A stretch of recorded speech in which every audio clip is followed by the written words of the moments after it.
Merci à tous d'être présents, en présentiel et à distance. Donc, pour ceux qui ont l'habitude de venir à nos événements, on a l'habitude de parler de nos futures fonctionnalités qui vont arriver, qui vont vous permettre d'aller plus vite. Là, on a décidé de faire encore mieux et de vous les montrer en action. Donc, en fait, on va vous présenter en fait une démo où on va faire un scénario de création d'expérience de zéro. Et on va en profiter pour vous montrer plusieurs grosses innovations qu'on a sur le chemin. Il y en a trois en partie ici. Donc, premièrement, la nouvelle interface, nouvelle UX, comme on appelle. Donc, on a retour repensé l'interface utilisateur. On va capturer avec une caméra, mais en utilisant notre nouvelle application Uptel Capture. Et ensuite, on va éditer notre expérience, non pas via l'éditeur classique, mais en VR. Donc, je vais juste vous expliquer globalement ce que vous allez voir et pourquoi on a fait tout ça. Donc, l'interface utilisateur, donc ça, c'est quelques captures d'écran que vous allez avoir en action. Donc, déjà, pour vous montrer qu'on a complètement revu le look pour avoir quelque chose de plus fini.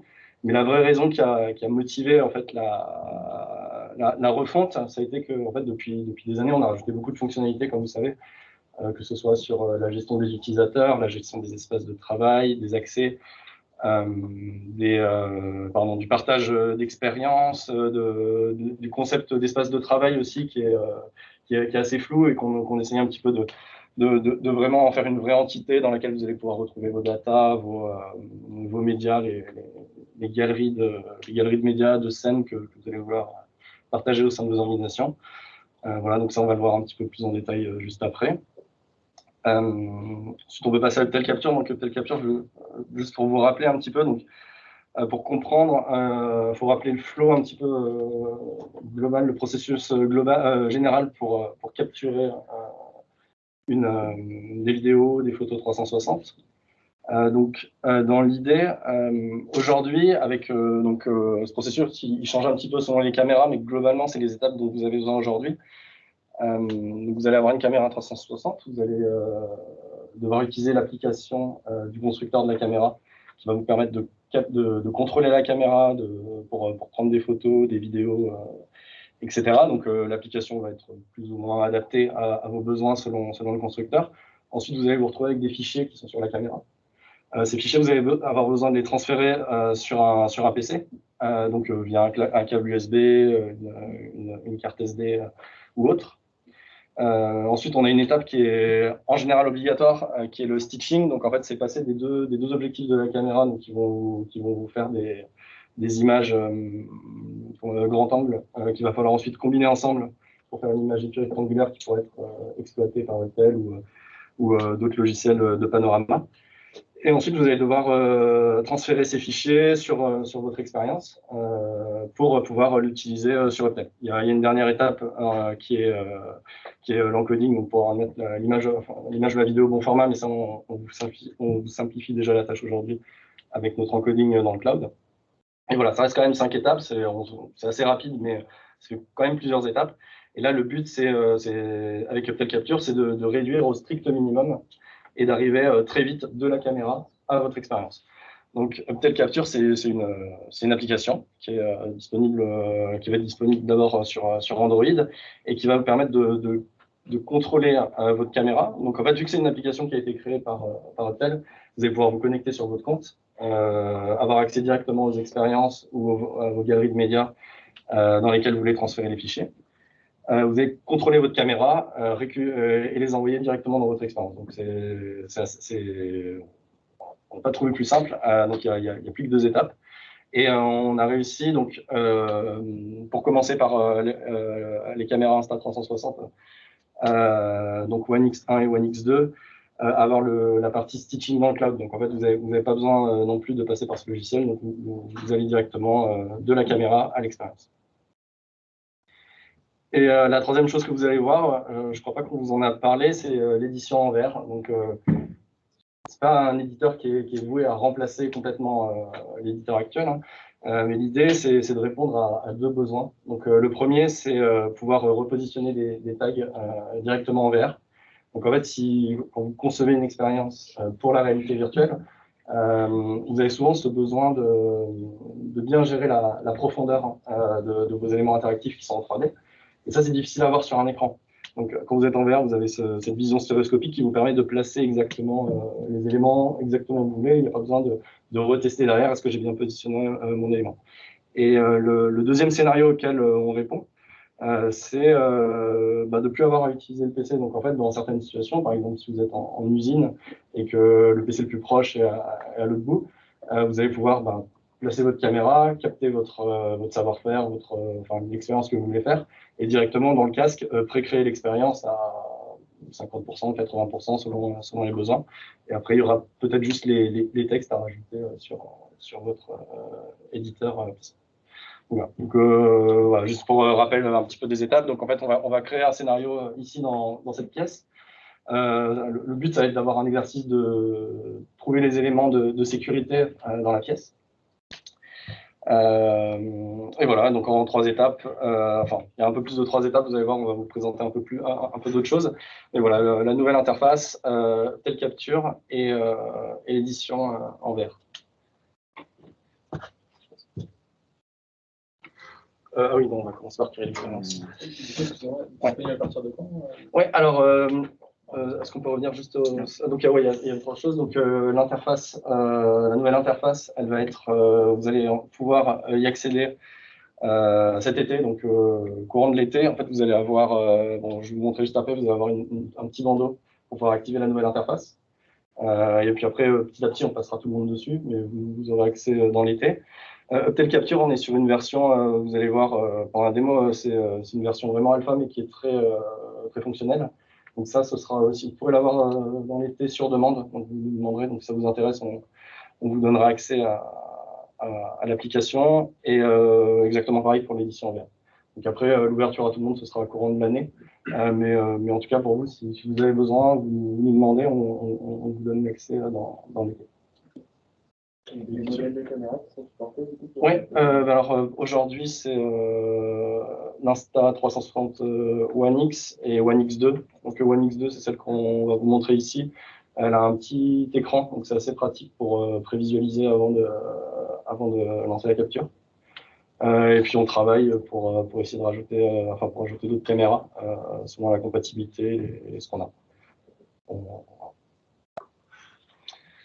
Donc voilà, donc ça c'est l'interface telle que vous la connaissez actuellement. Et comme je vous disais, en fait, dans quelques semaines, mois, vous allez avoir accès à ce bandeau qui va vous permettre d'activer la nouvelle interface. Donc là, en fait, vous allez retrouver votre nouvelle interface avec à peu près les mêmes éléments. On va commencer, donc vous voyez les espaces de travail en haut. Vous pouvez voir d'un coup d'œil combien d'expériences il y a dans chacune.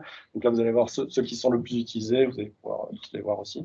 Donc là, on va aller dans notre espace de travail U21 démo.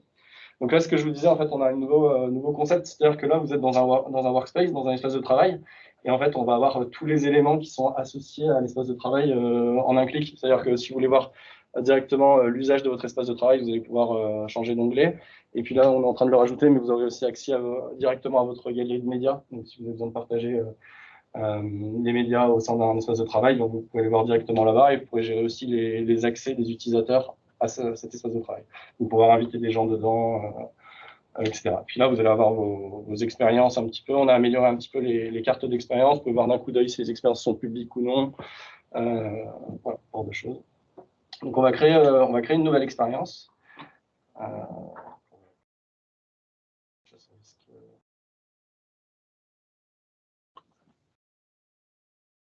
Donc voilà, on va rentrer une petite description aussi, vous verrez pourquoi tout à l'heure.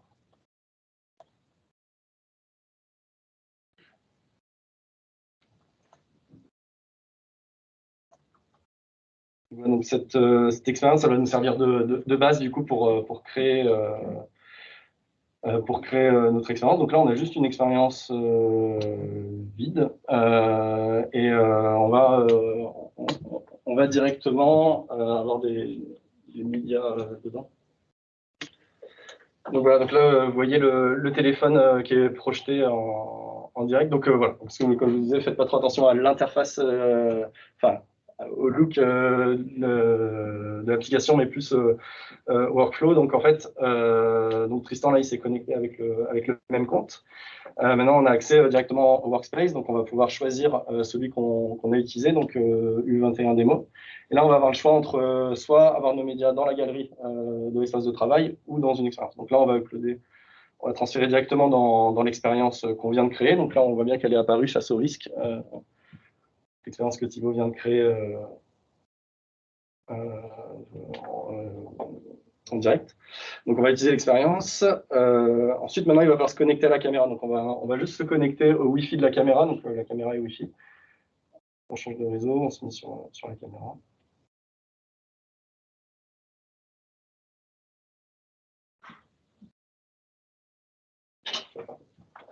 Ah, pardon, c'est en train de... Ouais, désolé. Tu l'as éteint. Je l'ai éteinte.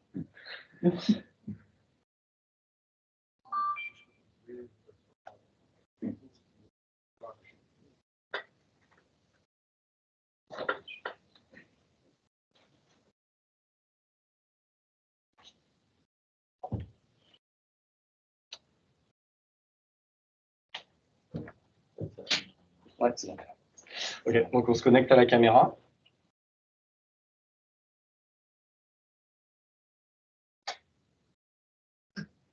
Donc voilà, on est connecté.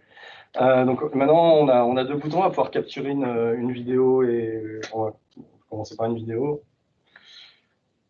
Donc voilà, quelques secondes, vous avez entendu le bip, donc ça a déclenché la caméra. Vous pouvez bouger un petit peu.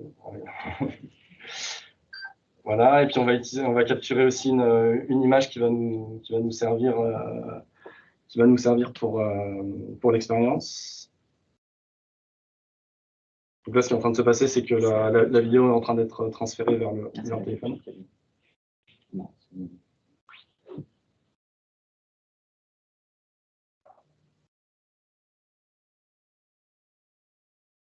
sur le téléphone, c'est pas ça, c'est la capture. C'est mirroring. Ah non, c'est bon. On va faire la même chose avec une image. Voilà. Donc voilà. Donc on a deux médias, on a une vidéo et une image. On a sélectionné notre expérience. Donc maintenant, on va juste pouvoir les transférer vers notre expérience. Voilà, donc on se... Donc en fait, elles ne sont pas stockées sur le téléphone. Elles sont transférées aussi sur le téléphone. Ouais. Ok, donc je vois un téléphone avec pas mal de batterie. Oui, mais après ça se supprime. Oui, tout à fait. Après ça se supprime automatiquement, donc ça libère. Donc il faut garder quelques mégas ou gigas selon le besoin qu'il y a. Bonne remarque. Voilà. Donc là on upload, et voilà, c'est parti. Et si tout va bien, on va retrouver nos médias directement dans l'expérience qu'on vient de créer ensemble. Voilà, donc là, on voit que la vidéo elle est en train d'être stitchée sur le cloud en direct. Et puis voilà, puis l'image, donc elle est déjà là. Donc, voilà, ce qu'on vient de capturer, c'est déjà dans l'expérience. Et on va pouvoir l'utiliser dans notre expérience. Donc ce qu'on va faire, pour aller plus vite aussi, on va tirer parti d'une autre fonctionnalité de Tel, qui est la galerie de scènes. Donc on va importer deux scènes qu'on a préparées, qu'on a mis dans notre espace de travail. Donc en fait, on a une scène d'intro et une scène pour trouver template de trouver 4 erreurs. Donc c'est un exercice pédagogique pré-créé. Donc on va insérer les deux. On peut supprimer la première scène du coup qui ne sert plus. Voilà, donc il suffit de brancher du coup la porte à la nouvelle scène. Et on va pouvoir aller dans la scène suivante. Donc là, vous avez vu, Thibaut, il a double-cliqué sur la porte. Ça permet d'aller dans l'autre scène. Pour ceux qui ne connaissent pas l'astuce, ça permet de naviguer un peu plus vite. Donc là, on a notre scène. Donc il y a le média n'est pas le bon parce que c'était un template, hein, bien sûr. Donc là, on peut le changer. Et évidemment, les éléments interactifs, donc les tags, sont pas placés sur les éléments qu'on cherche. Donc on cherche à avoir les issues de secours, choses comme ça. Donc on va les placer au bon endroit. Mais pour ça, on va pas utiliser l'éditeur. On va vous montrer l'éditeur en VR. Clément va nous montrer ça. Je peux mettre la Donc on va afficher ce qui se passe sur son casque en direct. Encore.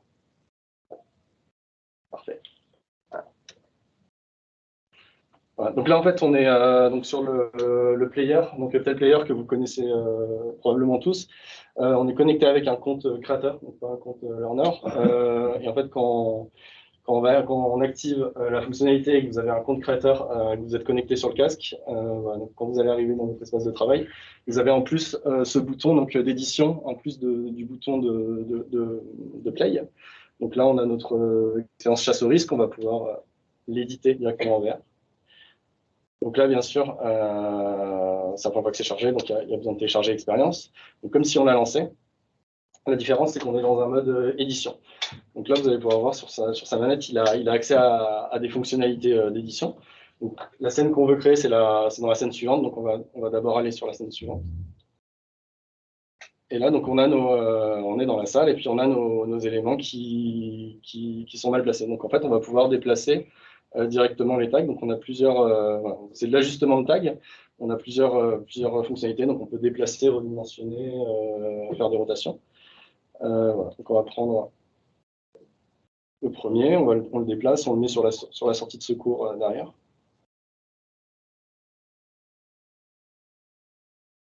C'est le joystick. Oui, donc joystick et bouton. Ouais, bouton de gauche. Ouais. Et on a l'alarme détecteur de fumée, une autre sortie de secours. Et puis on en avait un dernier qui est Hugo avec son casque. Ah, on ne voit pas bien. C'est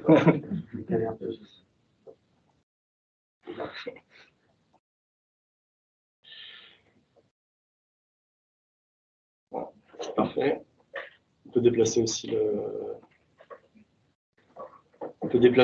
le message de fin et le redimensionner. On va essayer de le mettre sur le tableau à côté.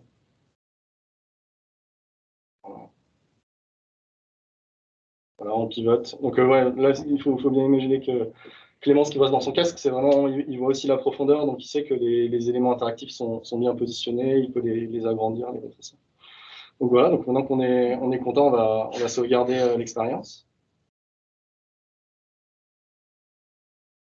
Donc voilà, donc là c'est sauvegardé, c'est sur la plateforme de tel, c'est où on veut. Donc déjà, ce qu'on peut faire dans un premier temps, on peut la lancer peut-être. Donc là, si on lance l'expérience, on va directement pouvoir la jouer avec les éléments qui sont mis au bon endroit. Donc voilà, donc là on trouve les erreurs, voilà, le casque, l'alarme et la sortie de secours. Voilà, et normalement le message il est apparu sur le. Voilà, et le message apparaît. Voilà. Donc on peut repasser à l'éditeur pour finaliser l'expérience.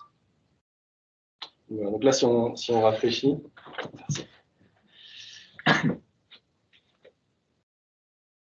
Là, si on réfléchit, on voit que ce n'était pas juste sur le casque, hein, les éléments interactifs, ils ont bien été déplacés, tout va bien. Donc là, maintenant, on peut juste finaliser un peu l'expérience,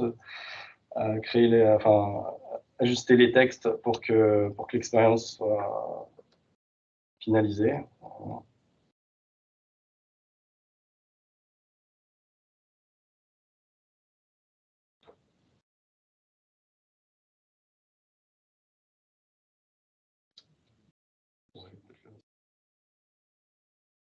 C'est parfait.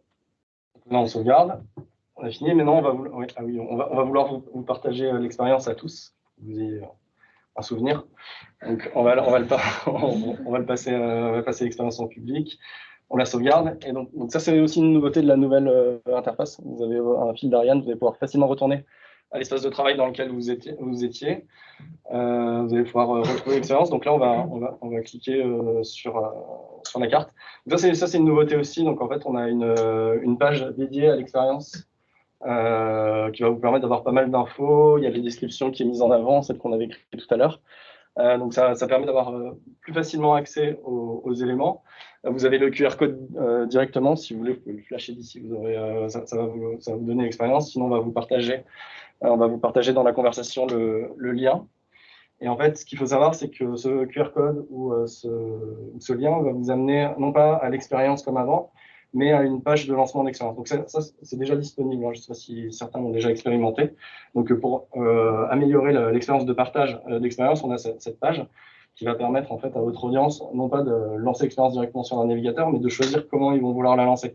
Donc on va avoir des options de chargement, vous allez pouvoir la lancer directement dans le navigateur, mais aussi obtenir un code pour lancer sur un casque. Donc, si votre audience a un casque de VR ou à l'application Intel, ils vont pouvoir voilà, taper le code et pouvoir le lancer en VR. Donc, voilà, parce que vous partagez une expérience que vous voulez partager forcément l'expérience web, vous pouvez le faire en VR maintenant qu'on a plus de casques disponibles.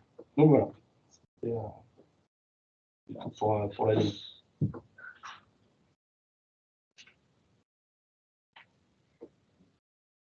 Voilà, ça marche. Ah, merci.